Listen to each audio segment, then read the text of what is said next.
مزید اچھی ویڈیو دیکھنے کے لیے سبسکرائب کیجیے IDTV چینل کو اور سب سے پہلے ویڈیو دیکھنے کے لیے بیل آئیکن پر کلک ضرور کیجیے۔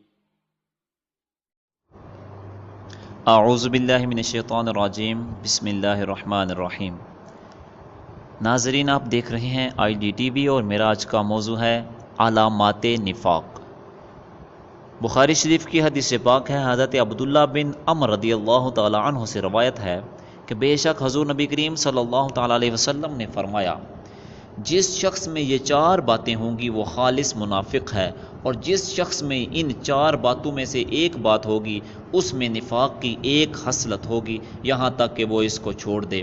سب سے پہلے جب امین بنایا جائے تو خیانت کرے، دوسری بات جب بات کرے تو جھوٹ بولے، تیسری اور جب کسی سے کوئی عہد کرے تو عہد شکنی کرے، اور چوتھی بات یہ ہے کہ جب جھگڑا کرے تو بد زبانی کرے۔ منافق کی دو قسمیں ہیں، منافق اعتقادی اور منافق عملی۔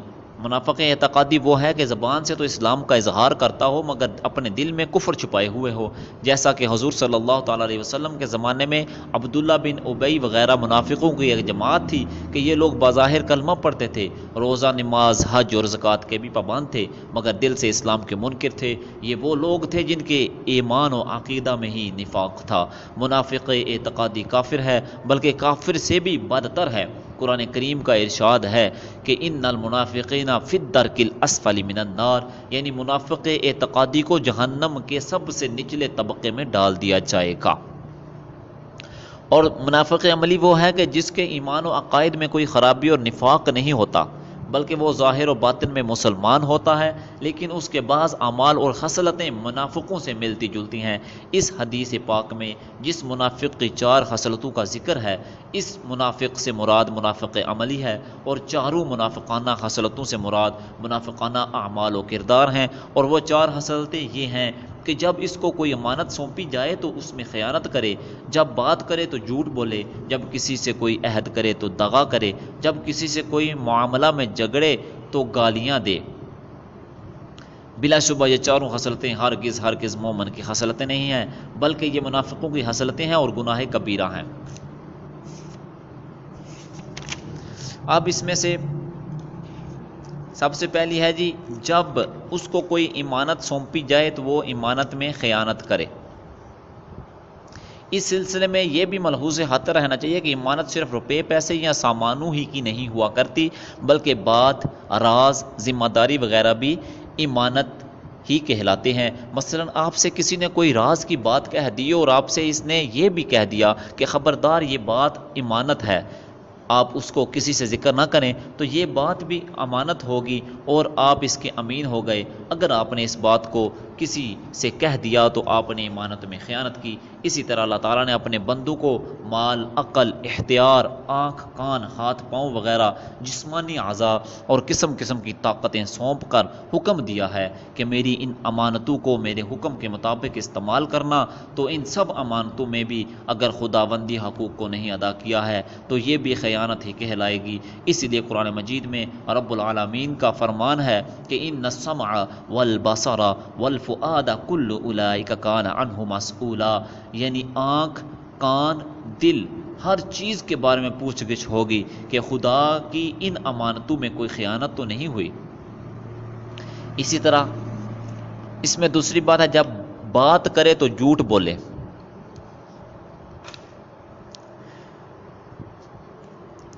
بخاری و مسلم کی حدیث پاک ہے، تم لوگ اپنے کو جھوٹ سے بچائے رکھو، اس لیے کہ جھوٹ بدکاری کی طرف رہنمائی کرتا ہے اور بدکاری جہنم میں کھینچ کر لے جاتی ہے، اور آدمی ہمیشہ جھوٹ بولتا اور جھوٹ کا متلاشی رہتا ہے، یہاں تک کہ دفتر خداوندی میں وہ کذاب لکھ دیا جاتا ہے۔ یہ بہت ہی ملعون عادت، سخت حرام اور گناہ کبیرہ ہے۔ قرآن مجید میں اولئک ھم الکاذبون، کہیں مشرکوں کی صفت بتائی گئی، کہیں کافروں کی، کہیں منافقوں کی، کہیں فاسقوں کی یہ صفت بتائی گئی ہے۔ اور اس کے بعد تیسری بات ہے، جب کسی سے کوئی عہد کرے تو دغا بازی کرے، عہد شکنی کرے۔ کسی سے کوئی معاہدہ یا وعدہ کر کے بلا کسی عذر شرعی کے اس معاہدہ کو اور وعدہ سے پھر جانا، یہ عہد شکنی اور دغا بازی ہے جو شرعاً حرام و گناہ ہے۔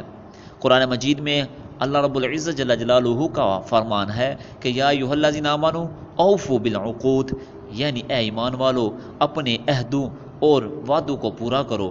واضح رہے کہ جس طرح کسی مخلوق سے عہد شکنی حرام و گناہ ہے، اسی طرح اپنے خالق و مالک اللہ تعالیٰ سے بھی عہد شکنی و بد عہدی اس سے کہیں بڑھ کر حرام و گناہ ہے۔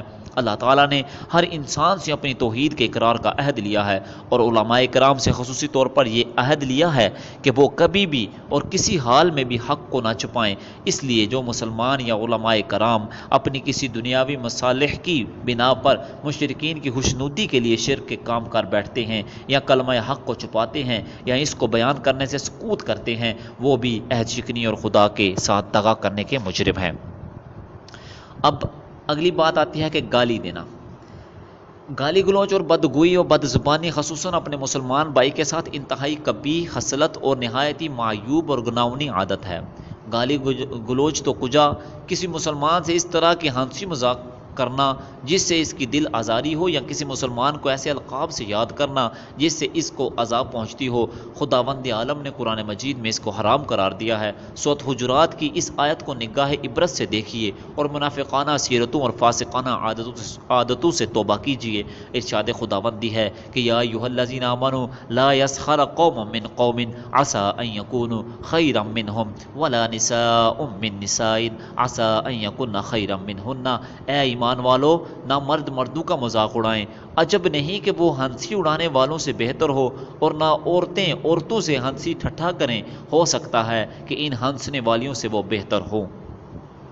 وَلَا تَلْمِزُوا أَنفُسَكُمْ وَلَا تَنَابَزُوا بِالْأَلْقَابِ، اور آپس میں ایک دوسرے کو طعنہ مت مارو اور نہ ایک دوسرے کے برے نام رکھو۔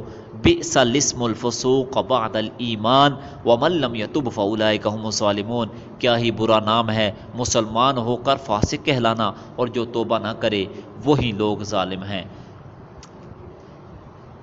اللہ اکبر۔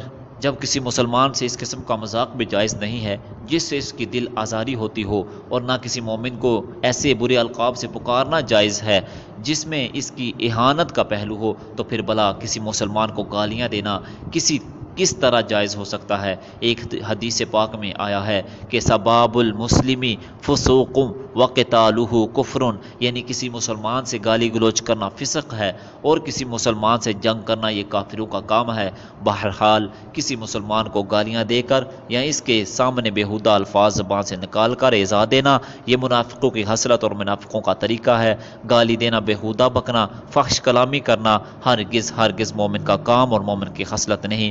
اللہ رب العزت جل جلالہ ہمیں ہدایت کی توفیق عطا فرمائے۔ وآخر دعوانا الحمدللہ رب العالمین۔